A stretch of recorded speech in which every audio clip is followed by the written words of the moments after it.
Hello, and good afternoon, friends. My name is Chris Milligan. I am General Director and CEO of Cincinnati Opera.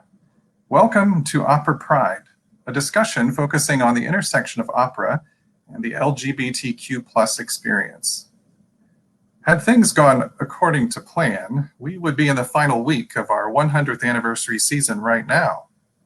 In the middle of a run of Aida performances, and having just completed the world premiere run of Castor and Patience, a new opera, now postponed till next summer, by Gregory Spears and Tracy K. Smith. The 2020 season would also have marked our 14th year of hosting an annual Pride Night event. Instead, though, we gather remotely from Mars. Where does the General Director of Cincinnati Opera work? In the corner of his basement. While we can't gather in person, we are so pleased that you're here with us today. Before I turn things over to Evans, I'd like to acknowledge 6 important sponsors: Huntington, Artswave, the Louise Dieterle Nippert Musical Arts Fund, the Patricia A. Corbett Estate and Trust, the Ohio Arts Council, and the Harry T. Wilkes Family Foundation. With a final thank you to our panelists and those who are watching, I'm pleased to introduce Cincinnati Opera's Artistic Director, Evans Mirageas. Thank you, Chris. Thank you, Chris. It's a pleasure and a privilege to be part of this talk. Cincinnati Opera's Pride Night began just around the time I was arriving to work at Cincinnati Opera. And it's been an important feature of our summer ever since. We always dedicate a performance in the season to recognizing the Pride event, and also have a fantastic gathering after the performance. We always honor either an ally or someone from the LGBTQ community who has done great work to advance the cause of Pride. I'd like to begin by thanking, again, our 4 collaborators on this session today. I know 3 of them, and one of them I'm making her acquaintance just today. Frederick, or Freddie Ballentine, has both a Cincinnati Opera and a CCM connection. Freddie graduated from CCM, and Freddie, do I remember when you were at school, were you in the chorus or no? I cannot remember. Oh, I think I was my sophomore year for Don Carlo and Carmen. That's right. But yeah. Freddie made his main stage debut with us as the Steuermann in 2018 in The Flying Dutchman, and came back and blew us away equally with a signature role of his Sport and Life in Porgy and Bess.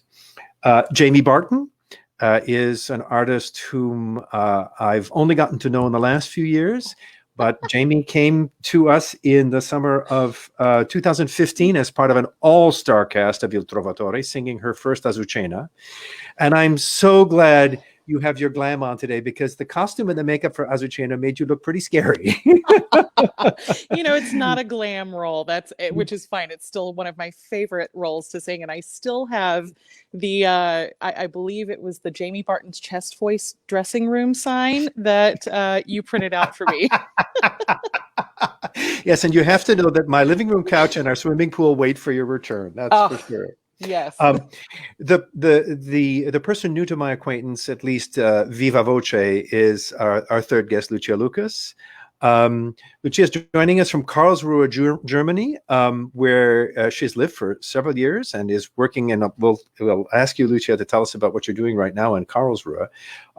Lucia wowed audiences in Tulsa last season in the role of Don Giovanni, and we'll be talking to you a little bit about that, and also about your amazing experience. And last but not least, composer Greg Spears, whose 2016 opera Fellow Travelers, of course, is known worldwide now through a recording, and already, I think, 9 productions since our premiere in 2016, and more to come. And I think, Freddie, you're in New York, if I remember right. Is that true? I'm right outside of Washington, D.C. in Silver Spring, Maryland. Fantastic. Jamie, are you at home in Atlanta? Atlanta, Georgia. And Greg, you're at home in New York City? That's right. And we have a special thank you to Lucia for staying up very late at night in Karlsruhe, Germany. So thank you all for joining us.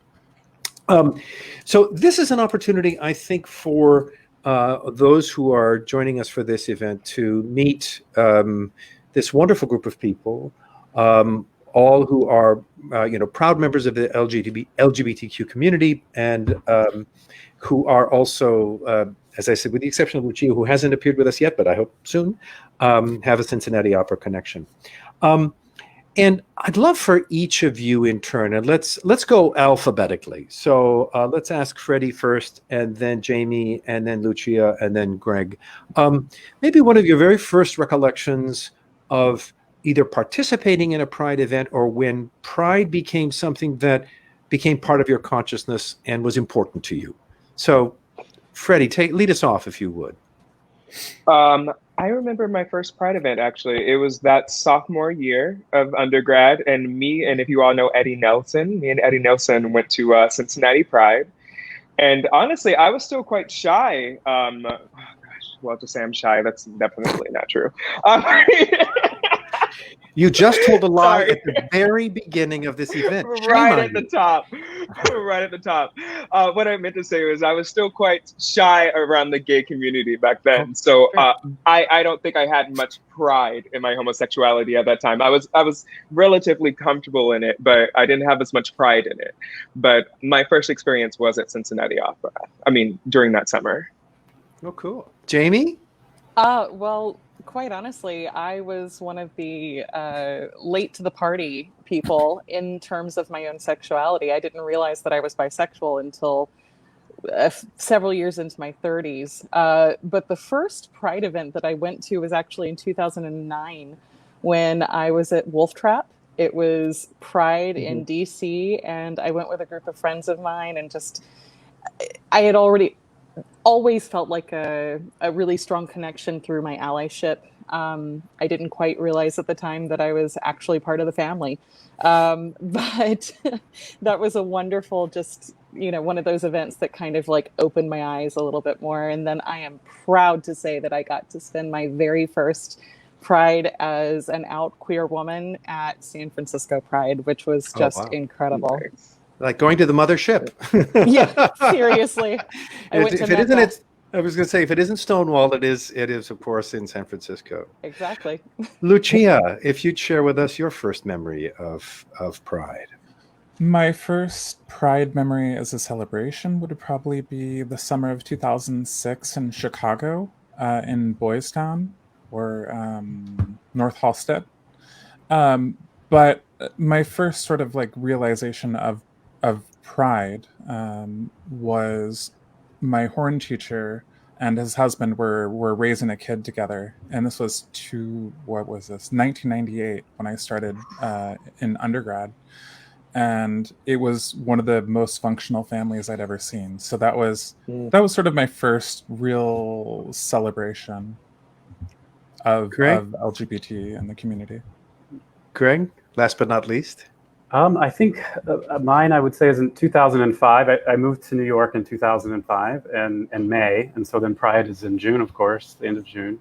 And so pretty quickly, it was Pride month, and I went down to the Village and watched the parade. And I think it's an iconic sort of introduction to New York. And so that felt very welcoming and exciting. So it goes back at least a decade for everybody with a variety of experiences. And one of the things that I was just checking through Facebook today, and I noticed that there was a posting by somebody who posts on there, fairly regularly, talking about, ironically, and I guess in a timely fashion, what makes a particular singer a gay icon. And and it struck me having this talk today to perhaps begin our discussion with this whole notion of what is it about opera as an art form for you personally that you think has been either defining or welcoming, or for that matter, even discriminating for the LGBT community, either historically or in your own experience. Is there some defining thing in your own background that relates your own queerness to the art form that we are all pursuing? Anybody jump in, just to get us going. Well, I might as well go first. I will say, growing up in a small town in Northwest Georgia, the arts in general in my hometown were really a safe haven. The people who were a part of the arts community, and it really wasn't defined necessarily by what art form, but it just happens to be that vocal performance was the direction I went in college, and I went to college in my hometown. So to me, the community of the arts has really been that. It's been that safe space, and it's continued to be that safe space for me, in terms of our industry. I love that question of what makes a gay icon. What do you think makes a gay icon? Well, the first thing that came to mind was living your life and your personality without shame. Putting yourself out there. Of course, I think of people like Freddie Mercury, just being exactly who he was, and not shifting that perspective for anybody's pleasure except for his own. That's kind of the first one that comes to mind, but that's a great question. Yeah. Freddie, why don't you jump in? What do you think makes a gay icon? And also, how do you feel that the profession has either been welcoming or defining something that connects you to it? I think to be a gay icon, you have to have this strong sense of self that is completely unapologetic in a way. I think you have to be ready to face whatever adversity people decide to throw at you, which I think we all can agree happens constantly. People are always belittling me personally for I can be flamboyant at times. I can be loud, and people can put me down for that. I think that the people who fight the urge to stay down are the ones who ultimately become the icons. I think Jamie is an icon. Jamie, for the BBC proms, decided to wave her flag for all the world to see. And that was a completely selfless gesture, but it was also one that took so much confidence and strength of self. Brava, Jamie. I know I told you that when it happened, but brava for that. And in terms of the first question, how opera, I don't know if it's opera necessarily or if it's the arts in general. I mean, if you're coming up in a conservative environment, you don't really have the space to be your actual self, to be who you truly want to be. But the arts, for me, like Jamie said, was a safe haven. I came out, I started, coming out as a long process, but I started the process around sophomore or junior year when some girls started asking me out, and I was like, oh, I can't do that. And it was just a step-by-step process, but I was in a performing arts high school as well. And the difference between going to my normal high school and my performing arts high school was so different. It was so different that I felt comfortable being myself at the performing arts high school, where the kids who are artsy kids were okay with me being a little different, versus the kids in my regular high school where I had to it took me a long time to feel comfortable being that way. So that's, like Jamie said, I think the arts were just a safe haven for me. Lucia? Yeah, I mean, I would echo that the people who I see are as gay icons are unapologetically themselves. They're just 100% authentic all the time. Yeah. I would also say, along with Freddie, that just having a space, having an arts space where people who are outcast for whatever reason join up. I mean, that's one of the reasons why I ended up doing performing arts instead of computer science. I did the tour at my undergrad for both, and computer science, the labs were just very cold and nobody wanted to talk, and then there was basically a drum circle going on in the music department. And it was instant community. I mean, and it's not, I wouldn't say it's specific to opera. I would say that in a way opera sort of chose me, because I did start as a French horn player and I sort of migrated to that. So but I think that sort of acceptance in performing arts communities. It's there more or less in all of them. Greg? Well, I was trying to narrow down like gay icon in my head, because one of the things that draws me to opera is I'm sort of drawn to all singers in a way, because I feel like combining a certain confidence, as we've heard you all talk about already, with a virtuosity and a generosity, and that's what I get so often from singers, and I think that's what attracted me to opera. And there's a sort of expansiveness in that generosity, which reminds me of the queer community in general. And when I was growing up, music and classical music was, like at my high school was like, it was the worst thing you could do. Like it was like both kind of invisible, but it was also like, the other kids thought it was quite funny. And so, but to me, I saw it as this expansive world that could also critique the world. So it was both like generous and like there was different ways of being and experiencing the world, but at the same time it would critique the world. And that excited me because I didn't love my high school, to say the least. So to me, that really resonated with queerness as I would come to understand it, that generosity, but also a critique and also expansiveness. And so classical music fit into that vision at that moment for me, and really, felt like it's like this incredibly valuable discovery for me that felt special and needed. As a teenager, I heard what was, I guess we could call a derisive joke now, but it also forced me to begin really seriously thinking about my own sexuality.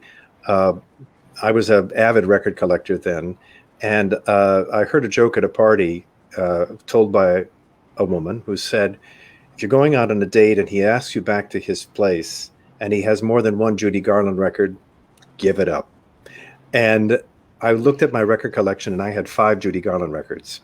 So and it was one of those things where it was one of those moments where I thought, I have idolized this performer who, as all of you have said, was living authentically, flaws and all, was unapologetic, was battling the world around her, and yet her artistry made her a magnet that you simply couldn't resist. So it was a gay icon that made me really begin to seriously think about my own life. And I will always, never met Judy Garland, never saw her live, but I always will remember that moment in my own life where that icon obliged me to begin to have a serious discussion with myself. Lucia, you have had an amazing journey, and I know you love talking about it. I know when we corresponded about it, and I'm wondering if you spend a couple of minutes sharing with us some of the decisions you have made as a performer and that have brought you to where you are right now today. Singing baritone roles, most sensationally, because I've only read the press reports and I've only talked to Tobias Picker, but you cleaned up the house with your Don Giovanni in Tulsa last year.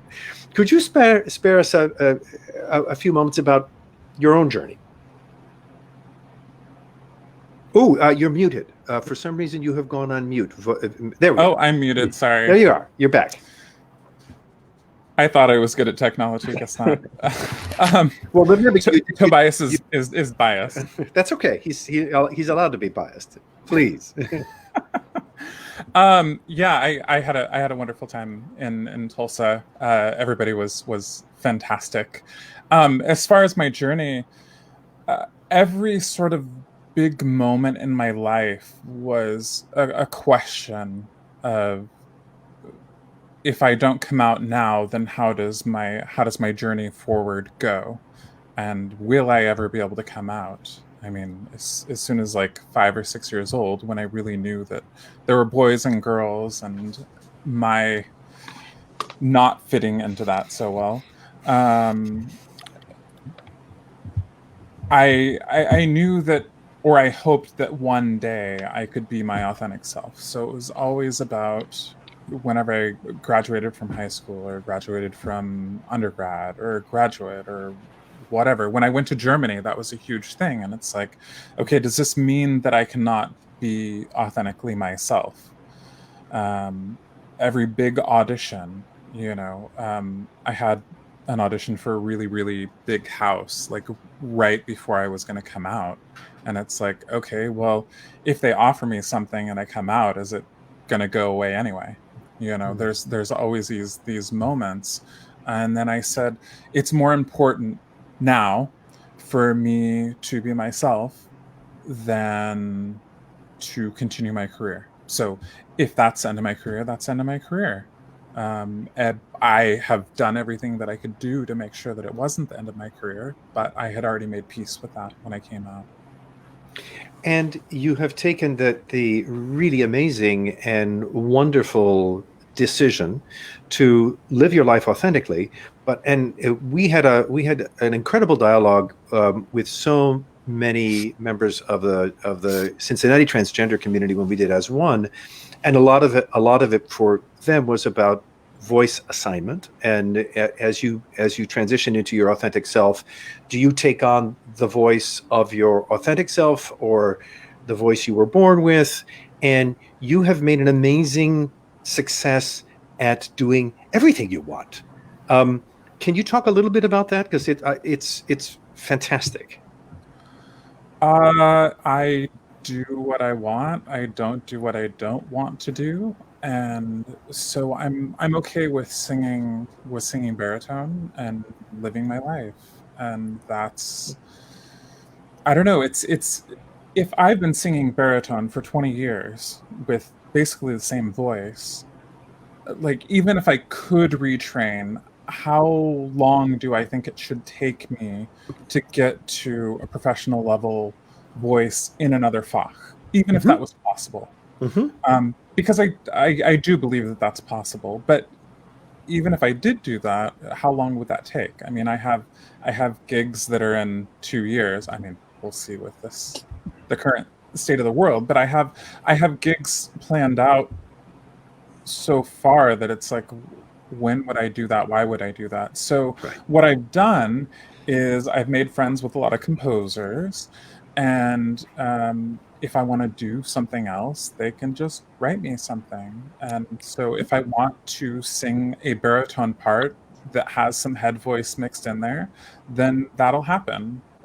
With Tobias, we're doing Danish Girl in, I don't know, 3-4 years, something like that. And I'm sure that he will take advantage of that. And I've already done some stuff.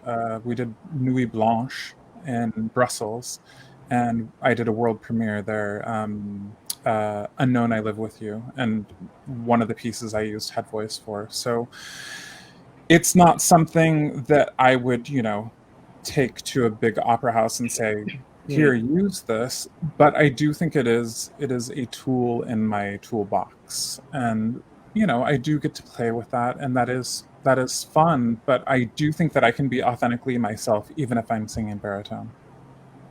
Is there something, and this is for anyone in the group, is there something about opera that helped you find your own queerness, about something about our art form? I know a couple of you have already talked about the safety of the arts community in general, but is there something about either what you've learned as a singer or a composer that helped you with your own coming to realize your identity? Anybody jump in? It's a tough question. I can say for sure that there are lots of aspects. I started singing opera when I was so young. There's so many aspects of my personality and my queerness that are born from opera. I think my personal level of extra and the way in which I emote is because of opera. Everything I do is so drawn out. I mean, I'm not problematic, but everything I do tends to be quite drawn out and big. And I think that has you are the most contained sport in life I've ever seen. We had to tie down the scenery in Cincinnati when you were on stage. Sorry, just saying. Thank you. Yeah, well, I mean, go big or go home, right? It's one of those roles. Exactly right. But I think that there's just so much of my personality that just came from having to be so expansive, as you mentioned earlier, on stage, and so expansive because opera is very expansive. And I think that is kind of how I carry myself now in the gay world and the queer world at large. I think that's kind of answering the question. That It is. Greg, I wanted to focus in a little bit for you on Fellow Travelers, because you had written opera before, but you and Gregory Spears took the Thomas Mellon book and created your amazing opera. Can you speak a little bit about your own connection with the piece from your own sexuality, and also, does a gay composer write a better opera about a gay person? I mean, it's a kind of a cliche question, but I'm curious how you related to the composition of Fellow Travelers from within your own self. Yeah. Well, how do I address that question? I think that I certainly had, my own experience to draw upon. But at the same time, one of the things that drew me to Fellow Travelers is actually the characters in the story are really different. There's a lot of things. Greg Spears talks about this beautifully. The characters are very flawed, actually, and very. There's a lot of dimensions to them. So I think actually I had to, when I was writing and trying to write music for those characters, I actually sometimes had to make sure that I didn't, that this was Tim's aria and not, not my feeling. I grew up Catholic, and Tim has this big Catholic kind of angst aria. And so I would find myself actually both drawing on that, and at the same time, I believe you really have to be true to the text and what's before you, and the specificity of that. So that was that was interesting, sort of negotiating that. But I might just segue back to your last question when you said about Please. Opera having you find your queerness. And I've said this to you before, Evans, that for me, music was a way to express myself when I was younger without saying anything, right? So it was very it's both very specific art form and then totally non-specific at the same time. And that made it very safe for me. I could say things without saying them, right? And so for me, opera felt very healing in that sense, to pair up with a writer, a great writer, and to be able to all of a sudden bring words back into that world in which words didn't really feel safe, at first. And so for me, that's something. I came to opera actually later, after I'd finished college, and so that's something I thought about a lot in Fellow Travelers, because that's specific to my experience. All of a sudden, I'm writing this music, and a lot of the music when I wrote when I was a kid was expressing this kind of gay angst, and all of a sudden now, there are words there. There's a specificity there that for me was felt like something had been healed on some level there. And so that's something about opera that I keep getting drawn back to it, to be able to use music to serve these words in a way that I wouldn't have necessarily felt comfortable doing as a 16-year-old pianist. Jamie, you said you were so sweetly said you came late to the party. Has your, as it were, more settled relationship to your identity affected your art? I mean, as a performer, are you different now in some ways than you were when you were 27, let's say? Oh, absolutely. A completely different person, for sure. And yes, I would say that it has in a lot of ways. For instance, I did my first pants role professionally this last October.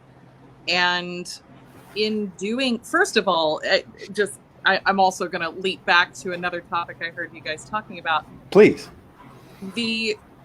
I can look back and understand that, particularly when I was about being a mezzo, and knowing that pants roles were a part of it is interesting. Okay, gender bending, always I really explore that, and what I found when I was doing then Oh, are you all getting Jamie? dear.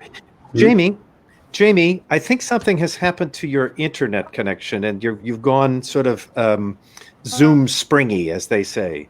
Let's see. Oh, now you're back. Let's see. Does that? Oh, your voice is perfectly fine now. Okay, is it good now? Yeah. Could you back up to your response earlier? Thank you. Yeah, let me know if I go Zoom springy again. Okay, thanks. Start if you wouldn't mind starting over. Sorry. No problem. Long story short, in doing my first pants roll professionally this last October, what I found myself really exploring wasn't the idea of me as a cisgender woman playing a man, but it was actually me as a queer woman embodying more of my masculine kind of butch side, which is absolutely a side of me. It's more of my personal life than my professional one, but it felt right to consider Orfeo from the standpoint of a lesbian love story than it did for me to try and embody a man. And so I just leaned into that. And I, mezzos do all sorts of, different things, I'm sure, to figure out how to embody the men and boys that they play. But this having been my first, that's the direction I went. And I loved it. It was really, really cool to be able to get up on stage and sing about my love for a woman, which is such a part of me already from a personal side. It just felt more authentic to sing it from where I am as a human right now outside of the stage, rather than trying to bind my breast and pretend that I'm Johnny Cash, which is what the concept was. So. Oh no! I suppose we could spend an hour alone on the whole wonderful ambiguity of pants rolls, Mozart, and of course then later on in Strauss and some of the Baroque composers. But I'm wondering if, from the perspective of anybody in the room, do you feel that from the lens through which you view the world as an opera professional, do you feel that our art form is, are there any, I guess one way of asking this question is, are there ways in which our art form or the works in our art form engage with queerness as a subtext that as a gay person, you find a penny drops or a light goes on to say, hey, wait a minute.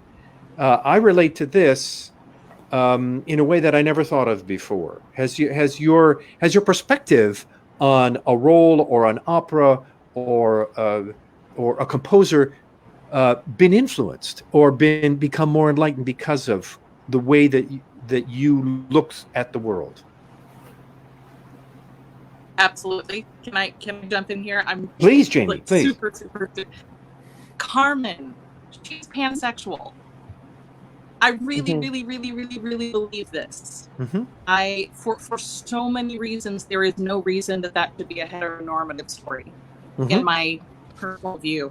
And when I started to think of Carmen as a queer woman, all of a sudden the link to her psychologically made so much sense for me personally. Like, there are so many stories that we tell all the time that were written in heteronormative times and spaces that I think that we as an industry do modern stagings all the time. I'd love to see more queer stories represented in those modern tellings because I think they're there. These are human stories. There are queer humans, therefore, But Carmen, she's the one who really got me thinking about it. Fascinating. How do you think that? Go ahead, Lucia, please. Oh, I'm sorry. Go ahead, Lucia. I was just gonna say. You got it. It's all you. Germany first, and then DC. If there's no chemistry in Act 1 and 4 of Bohème, then it's going to be boring. And I think that if all the guys can play without without any sort of boundaries, sexual or otherwise, I think it makes for a more fun scene. Freddie, sorry. I was going to go off of Sport and Life and how I've always viewed Sport and Life as, and I play it as such. I view Sport and Life as somebody who is most likely bisexual. I think he views sex as, I think in addition to him being bisexual, he views sex as something that is lax and something that he could profit off of, and he doesn't really care from whom he gets that profit, So that's how I've always played that character, and I, of course, understand that. But there's also, I think, characters who opera has so many aspects of forbidden love. Like if you're looking at Carlo, Carlo is the perfect example of somebody who is madly in love with somebody who he absolutely cannot be in love with, and just to have that Now to be his mother. and Yeah, exactly. yeah. And not to say I have an Oedipus Rex complex, but I understand what it feels like to feel stifled and to have my love for somebody in question. That's something that I think anybody who has gone through what we've all gone through can relate to. I'm going to ask the... Go ahead. Oh, I was just saying, Posa was gay, Yeah. in Don Carlo. Was Posa gay? Yeah. Exactly right. Yeah. Oh, yes. I'm going to ask the composer in the room to, if he feels comfortable with it, going down the Britain path, because, of course, at least for his time in the way that he could be, he was out.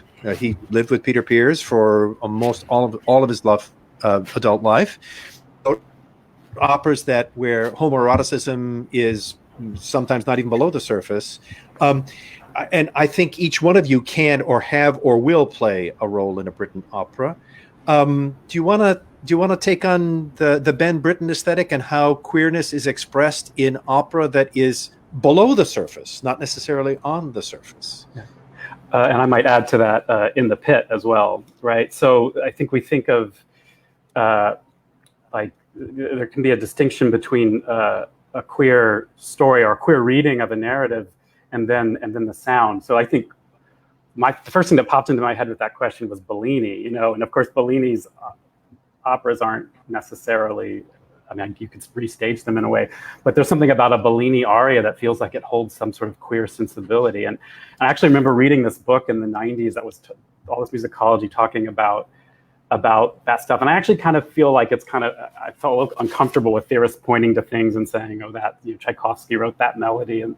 But at the same time, I do feel like I feel like I respond to certain things that are maybe purely musical, if there's even such a thing as purely musical. But so I just wanted to point that out. But it's interesting. Britain doesn't actually fall into that category as much for me as when I listen to Eugene Onegin, and and that to me seems like there's some queer sensibility going on there. But Britain, I'm trying to think what I can say about Britain. Composers are always asked about Benjamin Britten, and I always find myself in this situation of not having anything to say. Well, I think that... Go ahead, Freddie. Oh, I just wanted to ask Greg, what is it about the Onegin that gives it that queer sensibility? Is it a language in the music, or is it the way that he wrote the characters themselves? I think it's hard for me to sort of put my finger on it, and I know I've always loved Tchaikovsky since I was a kid, and I felt some sort of gravitation toward it. I think it might go back to what you were saying about forbidden love, and there's another type of love that's not forbidden. It's idealized in a way, the letter scene, writing this love letter to he doesn't even know this man, and there's something about that maybe it's unrequited dimension, and then Lenski, of course, the Lenski kind of situation. But I think it's something that's more, it's somehow more in the sensibility of the music. And I don't know exactly how to talk about it. So I can only say that it's something that I feel like I sensed. And I also sense in Bellini. And maybe with Bellini, it's something about this sort of the aria where there's this line that's high above this kind of very kind of light accompaniment, arpeggiation. There's something very, there's something that resonates with a part of me that feels like there's a queer sensibility in that. And I think that then see actually gay stories on stage, that then just, I think, is all the better too. So sorry, Freddie, I feel like I'm not giving you a good answer, but I'm trying. No, I was wondering, just like, we all are, we lost Evans, just because we're all like performers. Yeah. And it's always interesting to hear how people who actually write the music think about these things, because I don't think like that. It's just so different from my cognitive way. Yeah. Yeah. It's and I think it's something I feel more than I can like talk about, like, that it's not something you can put a Roman numeral on a chord and say, oh yeah, that's it. I get that. Yeah, totally. We lost Evans for a little bit there. Yeah. I guess we should just chat for a bit, guys. Yeah. Is that all right? I'm curious if anyone who sang Britain feels maybe that's a better way to answer Evans's question. Yeah. Oh, yeah. I would say that Billy Budd there's so many relationships in Billy Budd that, I mean, what are you going to do on the ship? But also, there are just some really intense relationships on that, and not just Billy and Claggart, but all over the place. And of course, there's what is it? Peter Quint, obviously, which is just that's problematic. But then Peter Grimes, he is like that person who's ostracized by his entire community for something he can't help. That's another perfect example. Yeah. There's a really beautiful part in Billy Budd where I think Vere is like making a decision, and there's all these sort of chords or like these triads that kind of interlock in these really ambiguous ways. And so there's something about a certain type of harmonic ambiguity that I can hear in Britain that underscores what you're pointing to in the narratives that I respond. Right. You've hit on something, Greg, that I would love all of. Jamie, Jamie, you've gone Zoom springy again. Particularly the groove. Such toxic masculinity in so many ways. Jamie, Jamie, can you hear me? I don't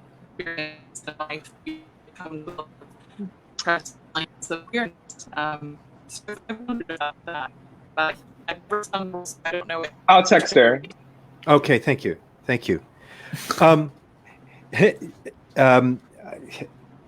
I'd love to. You went all springy, Jamie. Let's see if we can get you back. Try again now. No. All right. Well, we'll continue, and we'll wait for Jamie to come back. Something that I wanted to ask our group is, do you think that our art form, as an art form, has been helpful is the wrong word, but has helped tell queer storylines, either on the surface or beneath the surface? Is there a queerness in our art form that is actually positive and affirmative? Is it happening more now than it used to because of more performers who are out? Is it happening more because there are more operas that engage with the queer experience? Do you see, I mean, you're all still relatively new in this art form.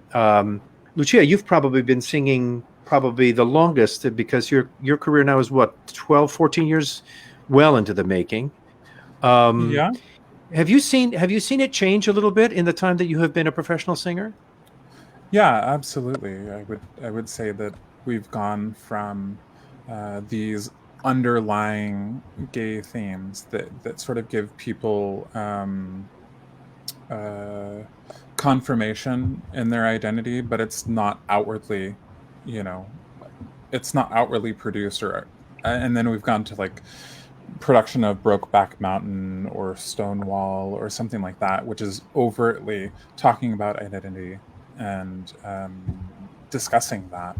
Mm-hmm. And I think that I think that it's just a temperature gauge on society and the public's willing to accept and embrace LGBT identities. Jamie, now that you're back, could you go back into what you were talking about before when you went all springy? I don't know what's going on with my internet today. This is just the worst. No, we were talking about Britain while Yes. you were getting started, and I was just saying that I've never sung Lucretia, but I've often wondered with the toxic masculinity that begins that opera, if there is some repressed queerness happening there as well. But that's having never sung the role, I don't know the score intimately, so I couldn't really speak intelligently to it, but it's always been a question mark in my head. Greg, you hit on something that I'd love for all of you to pick up on from your own perspective, which is you said that for me the magic word, which is ambiguity, whether it's tonal ambiguity, whether it's gender ambiguity, whether it's motivation ambiguity. One of the things I think that makes opera so powerful, not just as a queer person, but also as an opera lover in general, is there is that ambiguity in our art form that is purposeful, that is obliging us to look at a story from someone else's perspective. I know one of the things you do so beautifully in Fellow Travelers, and if I heard it once, I heard it 100 times from audience members, is that your story, and forgive me, you've heard me say this 7 times, if you've heard me say it once. Give me the name of an opera that takes place in a time of war and social unrest. Give me the name of an opera where the 2 principal characters of different social status are in love. Give me the name of an opera where they must hide that love. Give me the name of an opera where, because of politics, one lover has to betray the other. And everybody in the audience raises their hand and says, Aida. And then I say, and Fellow Travelers. Meaning that what you were able to do with Fellow Travelers is create a story that is about the queer community, but is as big as opera can possibly be, and because it touches on genuine themes that are common to all of humanity. And for me, one of the great things about our art form is its ability to deal with ambiguity, as all of you have so eloquently said already. I'm wondering, to look at it from the other point of view, do you think that the art form has in some ways diminished queerness? Do we find that there are stereotypes in our art form that still have to be battled against, either on stage or backstage? I open it to the floor. I think that something that has always annoyed me is when directors use homosexuality as a joke and something to be made light of, where as if it's not as if it's not an average part of the human experience. And I think that continues to happen. They're like, oh yeah, kiss him, but like make it funny. I'm like, why? These are 2 people who could be in love. Why is that a funny thing? I think that's a beautiful thing. It should be a beautiful thing. It should be showcased right here in the center of the stage and not relegated to the side of it. I would love to see us move away from that at some point, but I think that's also the taste of directors, unfortunately. Some directors. Mm-hmm. Lucia, do you think, there are still hills to climb?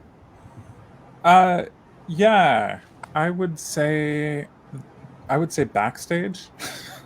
Mm-hmm. I would say that sometimes even people in the business who are gay don't think about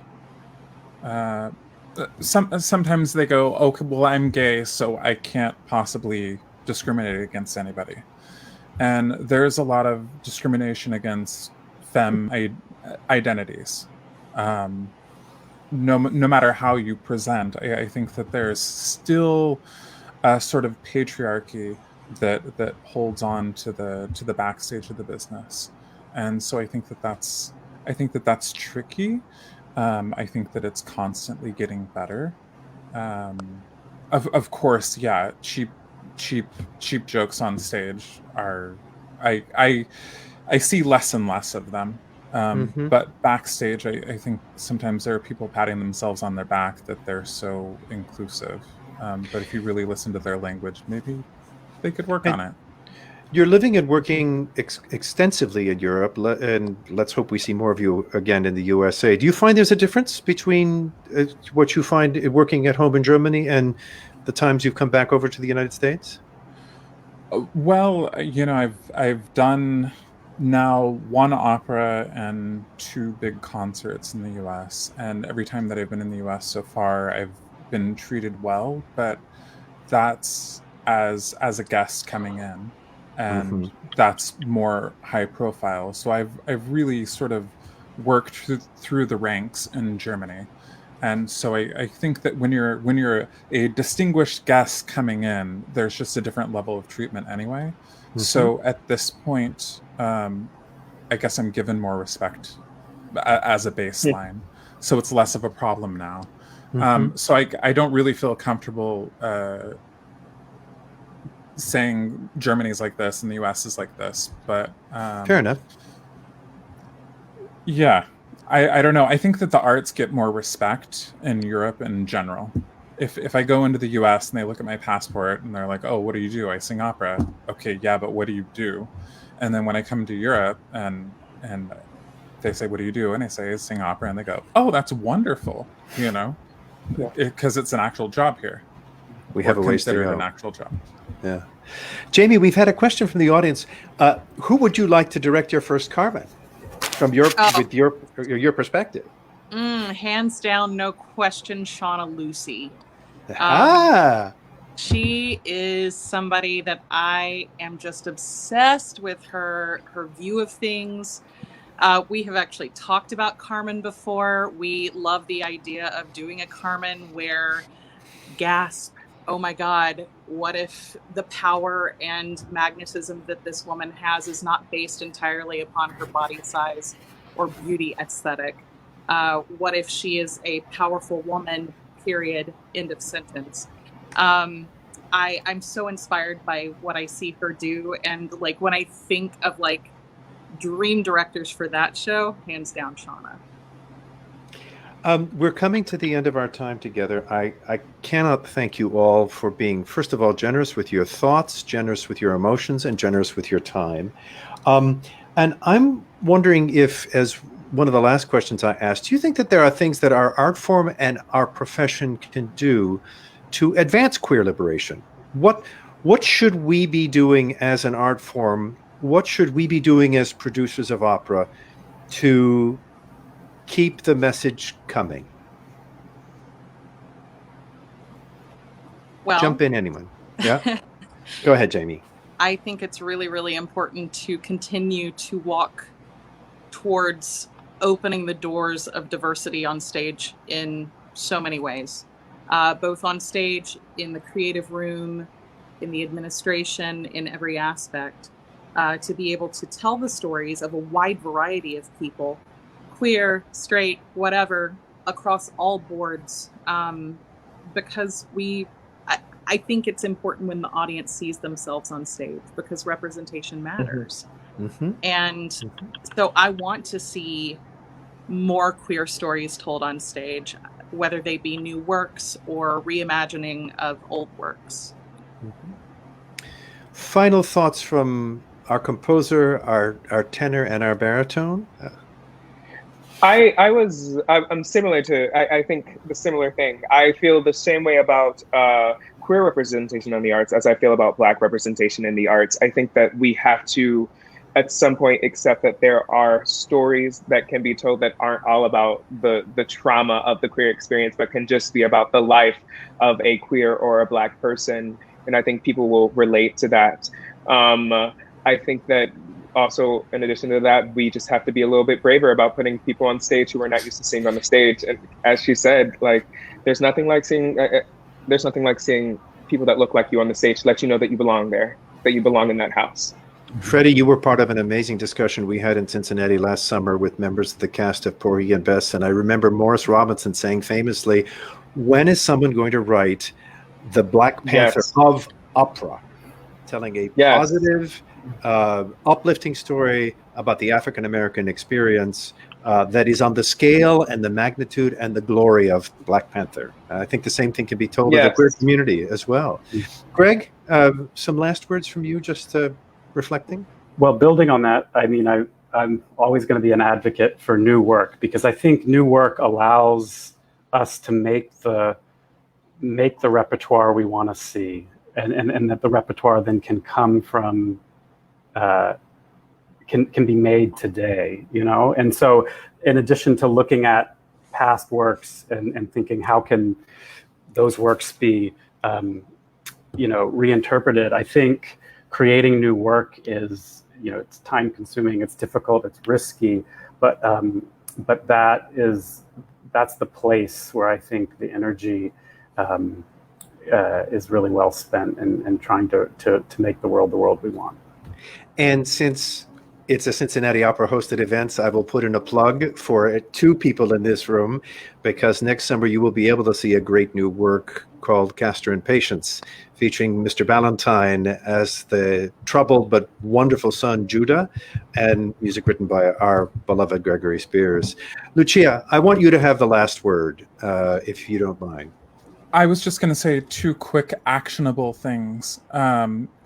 If audition season comes back, I think it would be really wonderful to have a day or two where blind auditions happen, where a bunch of opera houses come in, they put up a screen, nobody knows who you are, what you look like, and you sing. That's one thing, if it's possible. The second thing is, if you're going to use somebody's identity in a piece or in an interpretation of a piece, make sure to give them agency over their story. Thank you. Don't let them feel like they could be fired for speaking up about their own identity. Thank you all so much. We've had a wonderful experience these last 14 years of having a Cincinnati Opera Pride event, but they have always been parties. They have been celebrations. This is the first time, and it will not be the last time, that we have been able to sit with colleagues and engage with this important topic, and I cannot thank you enough for being with us today. Thank you also to all of you who were listening and watching, and to my wonderful colleagues, particularly Carlos Garcia Leon at Cincinnati Opera, who dreamed up this encounter. I wish you all well, and I hope we can have an actual Pride event again next summer at Cincinnati Opera. We will have both a party and a conversation. So for now, everyone, thank you, participants. Thank you, audience. Good night.